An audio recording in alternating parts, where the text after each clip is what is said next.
Odisseia, por Homero, tradução de Frederico Lourenço, canto 6.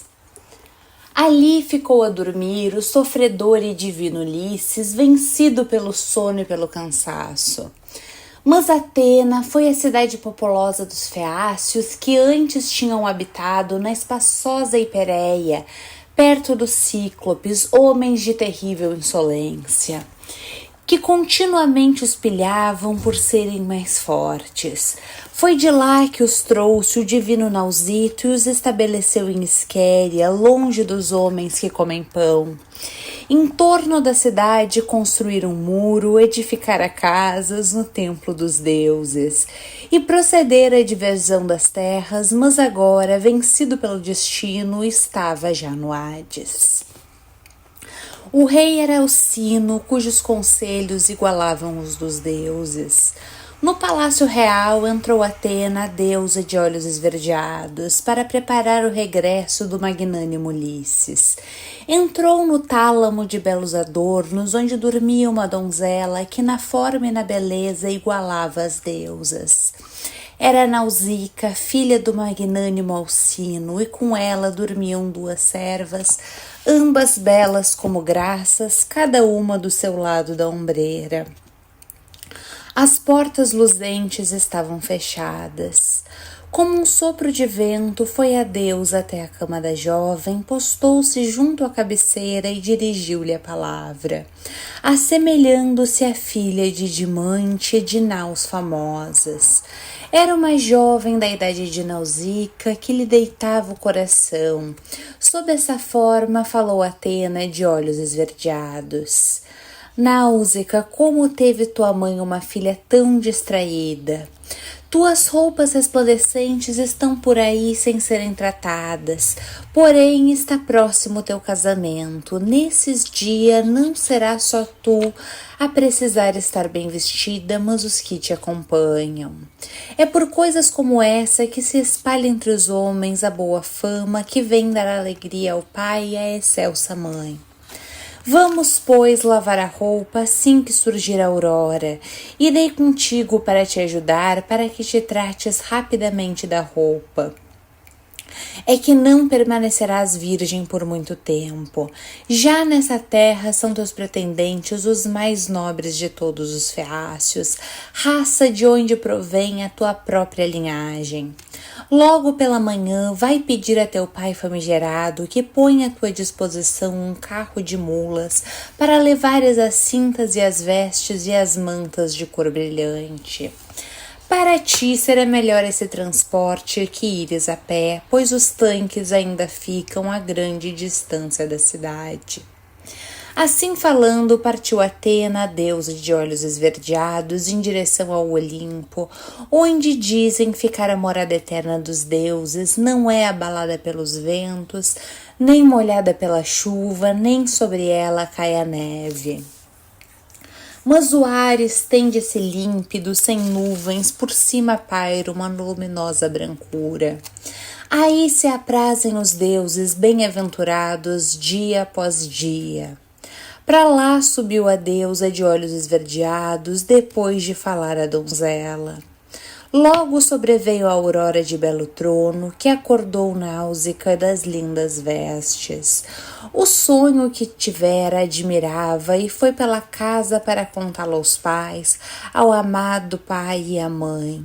Encontrou ambos lá dentro do palácio, a mãe estava sentada à lareira na companhia das servas, fiando lã purpúrea como o mar, enquanto ao pai encontrou-o ao sair para a assembleia, onde se reunia com reis gloriosos, para o qual convocam os feácios. Acercando-se do querido pai, assim falou Náusica. Querido pai, não queres mandar aparelhar um carro alto, de boas rodas, para que eu possa levar as lindas roupas ao rio, as que agora estão por aí todas sujas? Aliás, a ti fica bem quando vais com os príncipes deliberar na assembleia, vestires no corpo roupa lavada.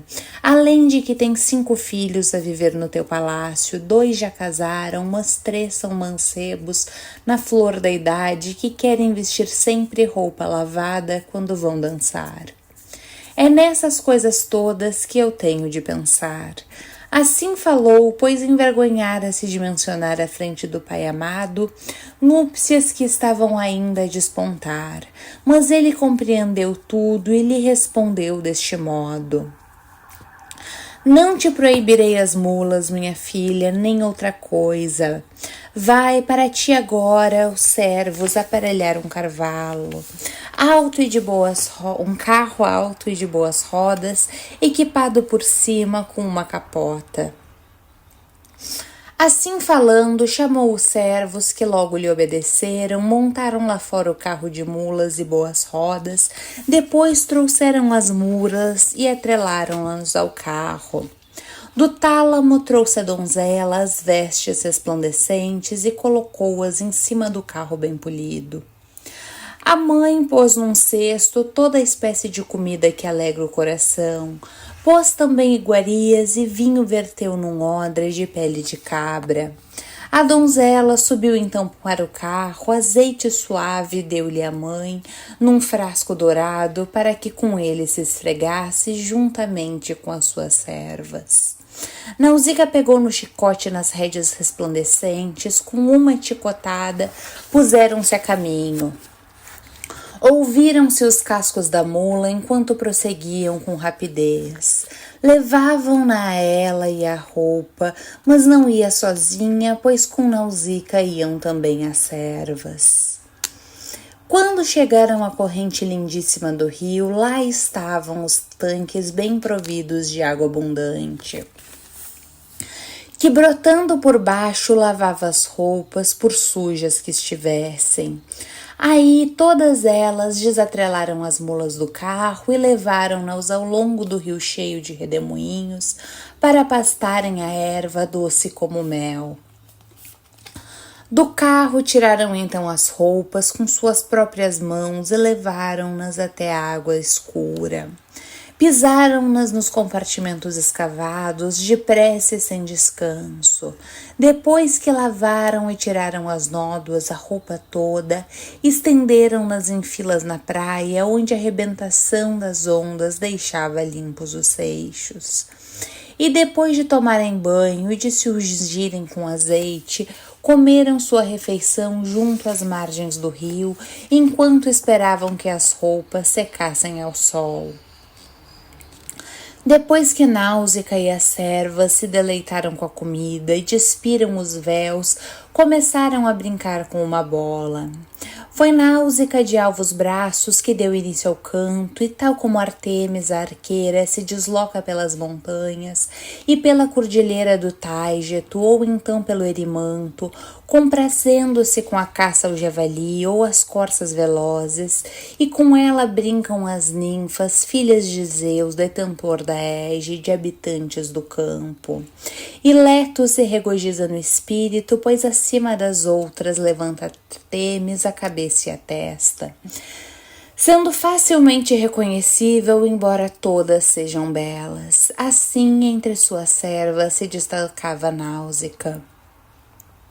Mas no momento em que estava prestes a voltar para casa e atrelar de novo as mulas e a dobrar as belas roupas, foi então que pensou outra coisa Atena, a deusa dos olhos esverdeados, para que Ulisses acordasse e visse a donzela de lindo rosto. Ela que o levaria depois para a cidadela dos Feácios. A princesa tirou a bola na direção de uma das servas, mas nela não acertou. A bola foi parar no fundo do redemoinho, e então gritaram todas. E assim acordou o divino Ulisses, sentou-se e assim refletiu no espírito e no coração. Ai de mim, a que terra de homens mortais chego de novo?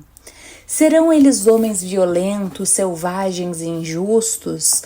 Ou serão dados à hospitalidade e temente aos deuses?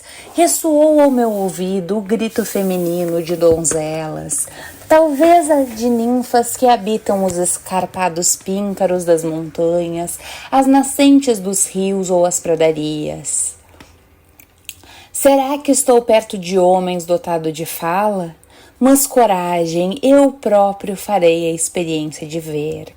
Assim falando, saiu do arvoredo o divino Ulisses, com sua mão possante quebrou um ramo cheio de folhas para segurar junto ao corpo e assim tapar os membros genitais.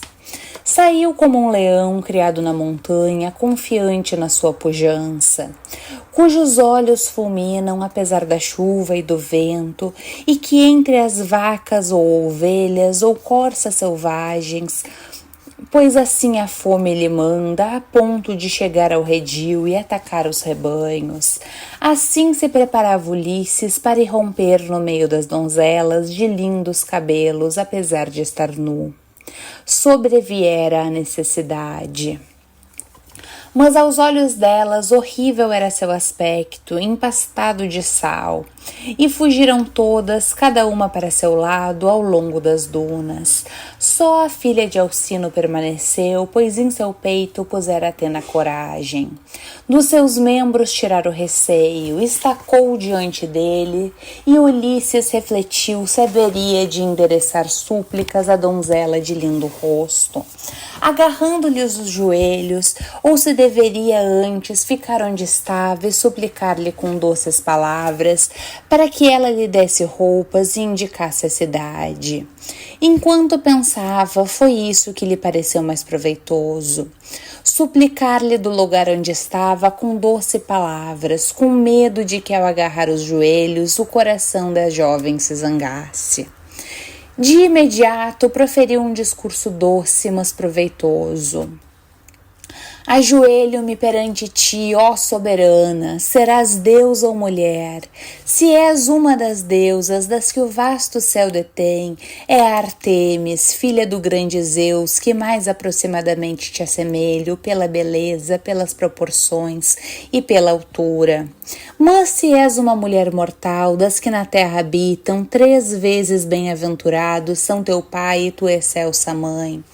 3 vezes bem-aventurados são os teus irmãos, será constante alegria que no seu coração eles sentem por tua causa.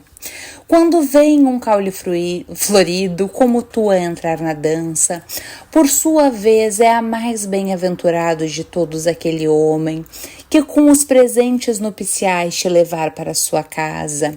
Nunca com os olhos vi outra criatura mortal como tu, homem ou mulher, é reverência que eu sinto quando olho para ti. Outrora vi junto do altar de Apolo em Delos o novo rebento de uma palmeira que se erguia no ar, pois aí me dirigira e comigo seguiam muitos outros, num caminho em que desgraças seriam o meu destino. Igualmente, ao ver a palmeira, se alegrou o meu coração, porque nunca vira sair da terra uma árvore semelhante. Assim me espanto e me admiro perante ti, mas receio tocar-te os joelhos, pois é penoso o mal que me sobreveio. Ontem, no 20º dia, consegui fugir ao mar cor de vinho. Durante todo esse tempo, as ondas e rajadas de vento me levaram da ilha de Ogígia. Agora uma divindade me traz a essa costa. Porventura, para que novo mal eu padeça, pois não penso que cesse ainda. Antes disso, cumprirão os deuses muitas coisas. Mas tu, ó soberana, compadece-te. É a ti, em primeiro lugar, que me dirijo após tantos sofrimentos. Não conheço ninguém dos outros homens que essa cidade e essa terra detém. Mostra-me a cidadela, dá-me um farrapo para vestir, no caso de algum teres usado, ou para atar as roupas ao aqui vires. E que a ti os deuses concedam tudo o que teu coração deseja, um marido e uma casa, que a ambos deem igual modo de sentir essa coisa excelente. Pois não há nada de melhor ou mais valioso do que quando, sintonizados no pensamento, numa casa, habitam um homem e uma mulher. Inveja causam aos inimigos e alegrias a quem os estima. Acima de tudo, eles próprios ouviram. Lacuna. A ele deu resposta Nausicaa de alvos braços: estrangeiro, não parece ser vil nem falho de entendimento. És o próprio Zeus Olímpico que, quando aos homens da aventura, tanto aos bons como aos maus, a cada um conforme entende. A ti é o que parece deu esse destino. Forçoso é o que aceites, mas agora, visto que chegasse à nossa terra e à nossa cidade, não terás falta de roupa nem de qualquer outra das coisas dadas a um desventurado suplicante que diante de nós compareça. Mostrar-te-ei a cidadela e dir-te-ei o nome desse povo. São os feácios que detêm essa terra e essa cidade. Eu sou a filha do magnânimo Alcino, do qual estão investidos o poder e a força dos feácios. Assim falou, em seguida dirigiu-se às servas de belas tranças.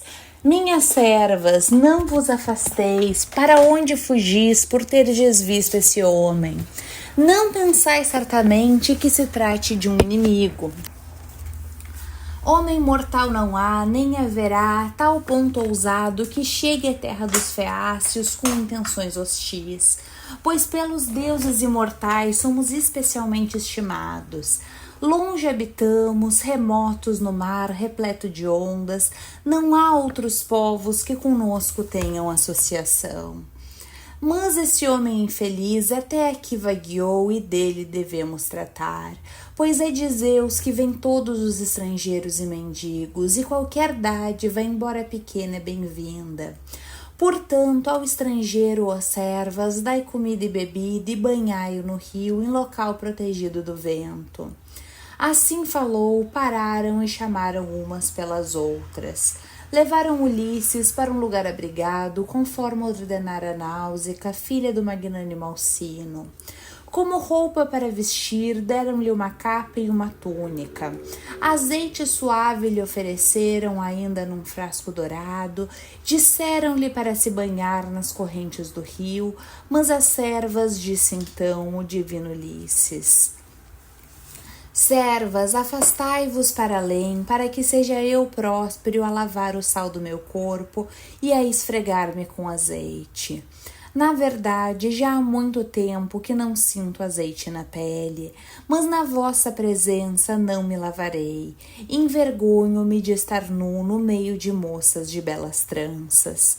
Assim falou, elas se afastaram e foram dizer à princesa. Com a água do rio lavou o sal do seu corpo, divino Ulisses, o sal que lhe cobria os ombros largos e as costas, e da cabeça enxagou os salgados vestígios do mar nunca cultivado.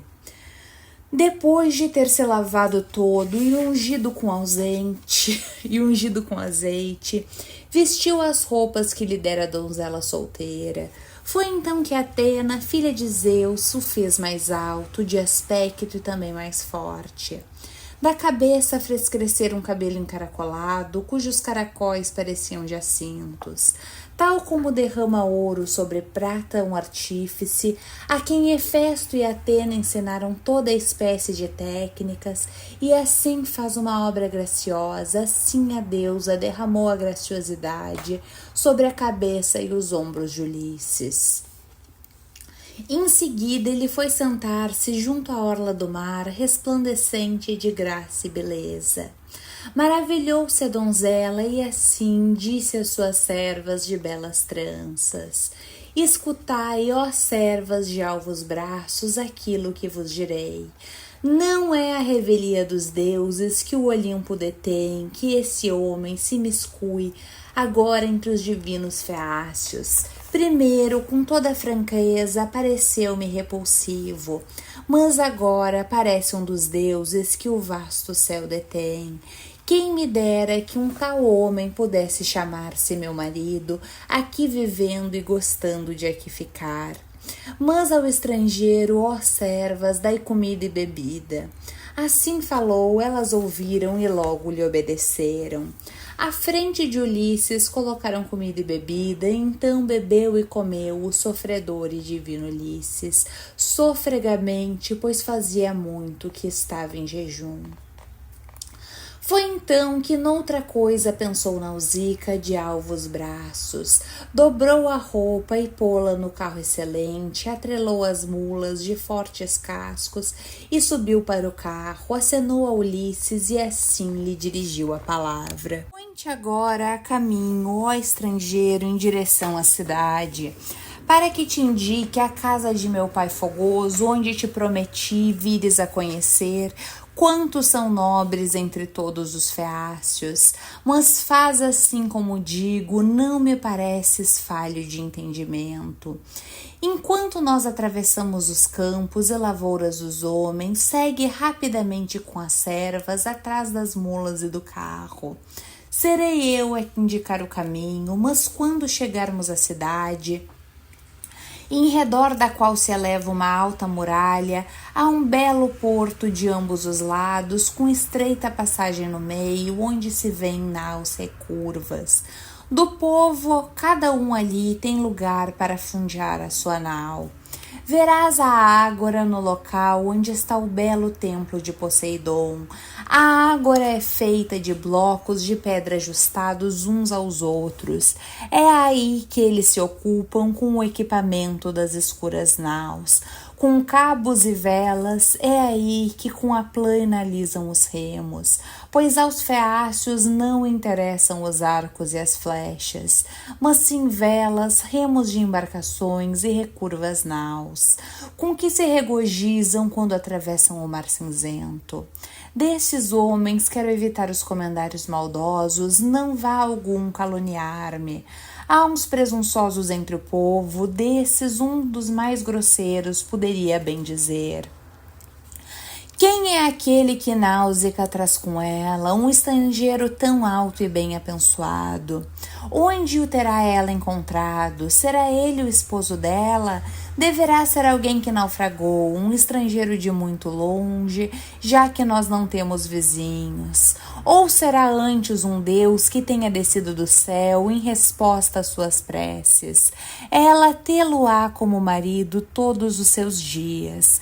Melhor assim que tenha ido buscar o noivo a outro lugar, pois já se percebeu que ela liga pouco para os feácios aqui da terra, embora que não lhe faltem muitos e belos pretendentes. Assim falarão, e isto constituiria para mim uma censura, pois também eu criticaria uma jovem que assim procedesse. Que sendo ainda vivos, tanto o pai como a mãe, andasse metida com homens estranhos antes do dia do casamento. Estrangeiro, ouve bem as minhas palavras, para que depressa obtenhas, de junto do meu pai, o transporte para o teu regresso. Encontrarás o belo bosque de Atena perto do caminho, um bosque de chopos. Aí verás uma nascente e um prado. Nesse local fica a propriedade e a vinha viçosa do meu pai, que da cidade fica apenas a distância de um grito. Senta-te aí e espera algum tempo até que nós cheguemos à cidade e entremos no palácio do meu pai. Quando julgares que chegamos e entramos já em casa, dirige-te à cidade dos feácios e lá pergunta pela casa de meu pai, o magnânimo Alcino. É facilmente reconhecível, até uma criança te poderia lá levar, pois que as casas dos feácios não são construídas como o palácio de Alcino herói. Quando te cercarem os edifícios e o pátio, vai depressa para a grande sala, onde encontrarás a minha mãe. Ela senta-se à lareira à luz do fogo e fia a lã purpúrea como o mar, maravilha de se ver. Reclinada contra uma coluna, as servas sentam-se à sua volta. Aí, contra a mesma coluna, está o trono do meu pai, onde se senta como um imortal a beber o seu vinho. Passa apenas por ele, atira-te ante os joelhos da minha mãe, para os abraçares, para que vejas o dia do teu regresso. Depressa regozijando-te, apesar de teres vindo de tão longe. Se ela te acolher com gentileza no coração, há esperança de que revejas a família e regresses à tua casa, bem construída e à tua terra-pátria. Assim falando, incitou as mulas com o luziante chicote chicote e elas rapidamente se afastaram das correntes do rio. Correram bem os seus cascos bem coordenados. Náusica conduziu o carro de tal forma que quem ia a pé às servas de Ulisses a podia acompanhar. Usou o chicote com prudência. O sol pôs-se e chegaram ao bosque famoso, consagrado a Atena, onde se sentou o divino Ulisses. Logo dirigiu uma prece à filha do grande Zeus. Escuta, ó Atritona, filha de Zeus, detentor da égide.